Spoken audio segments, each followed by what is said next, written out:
Hi guys, welcome back to my YouTube channel that is Swapna's tutorial. So ನೀವೇನು ನನ್ನ ಚಾನಲ್ಗೆ subscribe ಆಗಿಲ್ಲ ಅಂದರೆ ಪ್ಲೀಸ್ ಸಬ್ಸ್ಕ್ರೈಬ್ ಆಗಿ, ವೀಡಿಯೋಸ್ನ ಲೈಕ್ ಮಾಡಿ, ಶೇರ್ ಮಾಡಿ, ಹಾಗೆ ಕಮೆಂಟ್ ಮಾಡಿ. ಸೊ ಇವತ್ತು ನಾನು ಮಾಡ್ತಿರೋ ಸಬ್ಜೆಕ್ಟ್ ಯಾವುದು ಅಂದರೆ ಸೆಕೆಂಡ್ ಸೆಮ್ BComನ ಇಂಗ್ಲೀಷ್ ಗ್ರಾಮರ್ನ ಎಕ್ಸ್ಪ್ಲೈನ್ ಮಾಡ್ತಿದ್ದೀನಿ. ಸೊ ಗ್ರಾಮರಲ್ಲಿ ನಾನು ಯಾವ ಟಾಪಿಕ್ನ ಎಕ್ಸ್ಪ್ಲೈನ್ ಮಾಡ್ತಿದ್ದೀನಿ ಅಂದರೆ ಗಿವಿಂಗ್ ಇನ್ಸ್ಟ್ರಕ್ಷನ್ಸ್ ಅನ್ನೋ ಒಂದು ಟಾಪಿಕ್ನ ಎಕ್ಸ್ಪ್ಲೈನ್ ಮಾಡ್ತಿದ್ದೀನಿ. ಆಲ್ರೆಡಿ ನಾನು ಗ್ರಾಮರ್ ಪಾರ್ಟ್ನ ಒಂದು 3 ಪಾರ್ಟ್ಸ್ನ ಆಲ್ರೆಡಿ ಅಪ್ಲೋಡ್ ಮಾಡಿದ್ದೀನಿ. ಸೊ ಆ ಒಂದು ವಿಡಿಯೋದ ಕಂಟಿನ್ಯೂ ವರ್ಷನ್ ಇದೊಂದಾಗಿದೆ. ಸೊ ಇದು ಲಾಸ್ಟ್ ಅಂದರೆ ಒಂದು introducing your self one self ಅಂತ ಹೇಳಿ ಇತ್ತಲ್ಲ, ಅಲ್ಲಿಂದ ಇದು ಥರ್ಡ್ ಟಾಪಿಕ್ ಆಗಿದೆ, ಗಿವಿಂಗ್ ಇನ್ಸ್ಟ್ರಕ್ಷನ್ಸ್ ಅಂತ ಹೇಳಿ.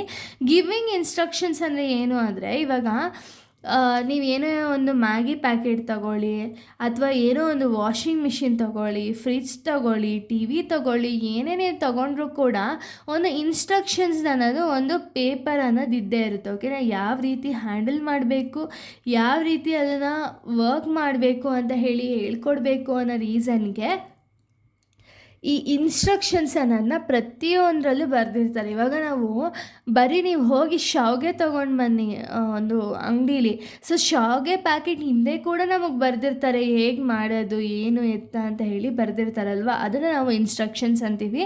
ಸೊ ಈಗ ನಾವು ಎಕ್ಸಾಂಪಲ್ಸ್ ಜೊತೆಗೆ ನೋಡೋದಾದರೆ ನಿಮಗೆ ಗೊತ್ತಾಗೋಗುತ್ತೆ ಏನು ಅಂದರೆ, how to cook a rice. ಈಗ ನನಗೆ ಅನ್ನ ಮಾಡೋಕ್ಕೆ ಬರಲ್ಲ ಅಂದ್ಕೊಳ್ಳಿ. ಸೊ ಅವಾಗ ನಾನೇನು ಮಾಡ್ತೀನಿ, ಒಂದು ಇನ್ಸ್ಟ್ರಕ್ಷನ್ಸ್ ಏನಿದೆ ಅದನ್ನು ನೋಡಿಕೊಂಡೆ ನಾನು ಅನ್ನೋದನ್ನ ಮಾಡೋದು.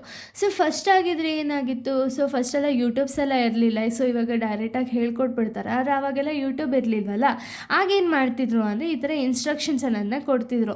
ಆವಾಗ ಮಾತ್ರ ಅಲ್ಲ, ಈಗಲೂ ಕೂಡ ಕೊಡ್ತಿದ್ದಾರೆ. ಯಾರಾದರೂ ಅಬ್ಸರ್ವ್ ಮಾಡಿದರೆ ನಿಮಗೆ ಗೊತ್ತಾಗುತ್ತೆ. ಓಕೆನಾ? ಸೊ ಯಾವ ರೀತಿ ರೈಸ್ ಅನ್ನೋದನ್ನ ಕುಕ್ ಮಾಡಬೇಕು ಅನ್ನೋ ರೀಸನ್ಗೆ ಈ ಡಯಾಗ್ರಾಮ್ಸಿಂದ ನಮಗೆ ಯಾವ ರೀತಿ ಕುಕ್ ಮಾಡಬೇಕು ಅನ್ನೋದನ್ನ ನಮಗೆ ಹೇಳ್ಕೊಟ್ಟಿದ್ದಾರೆ. ಓಕೆನಾ? ಫಸ್ಟ್ ಪ್ರೊಸೆಸ್ ಏನು, ಸೈನ್ ದಿ ರೈಸ್. ಅಂದರೆ ಏನು ಮಾಡಬೇಕು, ನಾವು ಫಸ್ಟು ರೈಸ್ ಅನ್ನೋದನ್ನ ನೀಟಾಗಿ ತೊಳಿಬೇಕು. ಓಕೆನಾ? Next had 1 part of rice and 2 part of water. ನಮಗೆಲ್ಲರಿಗೂ ಗೊತ್ತಿದೆ 1 ಗ್ಲಾಸ್ ಅಕ್ಕಿಗೆ 2 ಗ್ಲಾಸ್ ನೀರಂತ, ಅದನ್ನೇ ಇಲ್ಲಿ ಹಾಕ್ತೀರಾ. Next had salt and stir the rice. ಈಗ ಅಕ್ಕಿ ಮತ್ತು ನೀರು ಹಾಕಿದ್ಮೇಲೆ ಉಪ್ಪು ಹಾಕಿಲ್ಲ ಅಂದರೆ ಯಾವುದೇ ಒಂದು ಏನೇ ಒಂದು ನಾವು ಮಾಡಿದ್ರೂ ಕೂಡ ಅದು ರುಚಿನೇ ಇರಲ್ಲ ಅಂತ ಹೇಳಿ ಹೇಳ್ತಾರಲ್ಲ, ಅದೇ ರೀತಿ ನಾವೇನು ಮಾಡಬೇಕು ಅಂದರೆ ಅಕ್ಕಿಗೆ ಸ್ವಲ್ಪ ಉಪ್ಪನ್ನೋದನ್ನ ಹಾಕಿ ಅದನ್ನು ತಿರುಗಿಸ್ಬೇಕಾಗುತ್ತೆ. ಓಕೆನಾ? After boiling ಸಿಮ್ಮರ್ for 15 minutes. ಅಂದರೆ ಒಂದು ಸತಿ ಕುಕ್ಕರ್ ಯಾವಾಗ ಹೋಗುತ್ತೋ ಆವಾಗ 15 ನಿಮಿಷ ಸಿಮ್ಮಲ್ಲೇ ಬಿಟ್ಟು, ಅಂದರೆ ನಾರ್ಮಲಾಗಿ ಆಫ್ ಬಿಟ್ಬಿಟ್ಟು 15 ನಿಮಿಷ ಆದಮೇಲೆ ಸರ್ವ್ ಮಾಡ್ಕೋಬೇಕಾಗುತ್ತೆ. ಓಕೆನಾ? ಸೊ ನೆಕ್ಸ್ಟ್ ಸ್ಟೆಪ್ ಬಂದುಬಿಟ್ಟು turn off the heat and let the rice rest for the 5 minutes. So ಒಂದು ಸತಿ ನೀವೊಂದು ಹೀಟ್ ಅನ್ನೋದನ್ನ ಟರ್ನ್ ಆಫ್ ಆದಮೇಲೆ, ಅಂದರೆ ಸ್ಟಾಪ್ ಮಾಡಿದ ಮೇಲೆ ಅದನ್ನು ಒಂದು 5 ನಿಮಿಷ ಬಿಡಿ ಅಂತ ಹೇಳಿದ್ದಾರೆ. Next the rice is ready to serve. So ಇದೆಲ್ಲ ಸ್ಟೆಪ್ಸ್ ಆದಮೇಲೆ ನಮಗೆ ರುಚಿಯಾದ ಒಂದು ರೈಸ್ ಅನ್ನೋದು ತಯಾರಾಗಿರುತ್ತೆ. ಯಾಕೆ, ನಾವು ತಿನ್ನೋದಕ್ಕೆ. ಓಕೆನಾ? ಸೊ ಇಷ್ಟು ಕೂಡ ಒಂದು ಇನ್ಸ್ಟ್ರಕ್ಷನ್ಸ್, ಅಂದರೆ ಏನು, ಇವಾಗ ನಾನು ಹೇಳ್ದಂಗೆ ಯಾವುದೋ ಒಂದು ಇನ್ಸ್ಟ್ರಕ್ಷನ್ಸ್ನ ಕೊಡೋದು. ಸೊ ಇವಾಗ ನೀವು ಎಕ್ಸಾಮಲ್ಲಿ ಯಾವ ರೀತಿ ಬರೀಬೇಕು ಅಂತ ಹೇಳಿ ಡೌಟ್ ಬಂದರೆ, ನೀವು ಈ ಥರ ಡಯಾಗ್ರಾಮ್ ಹಾಕಾರು ಬರೀರಿ. ಇಲ್ಲ ನಾನು ಈ ಥರ ಬರಿತೀನಿ ಅಂದರೆ ಬರೀ ಪಾಯಿಂಟ್ಸ್ಗಳನ್ನ ಹಾಗೂ ಬರಿಬೋದು.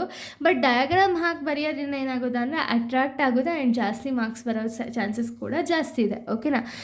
ಸೊ ಇದು ಈ ಒಂದು ಟಾಪಿಕ್ ಆಗಿದೆ ಈ ಒಂದು ವಿಡಿಯೋದಲ್ಲಿ. ಸೊ ನೆಕ್ಸ್ಟ್ ವಿಡಿಯೋದಲ್ಲಿ ನಾನು ಬೇರೆ ಒಂದು ಟಾಪಿಕ್ನ ಎಕ್ಸ್ಪ್ಲೈನ್ ಮಾಡ್ತೀನಿ. So thank you guys, thanks for watching.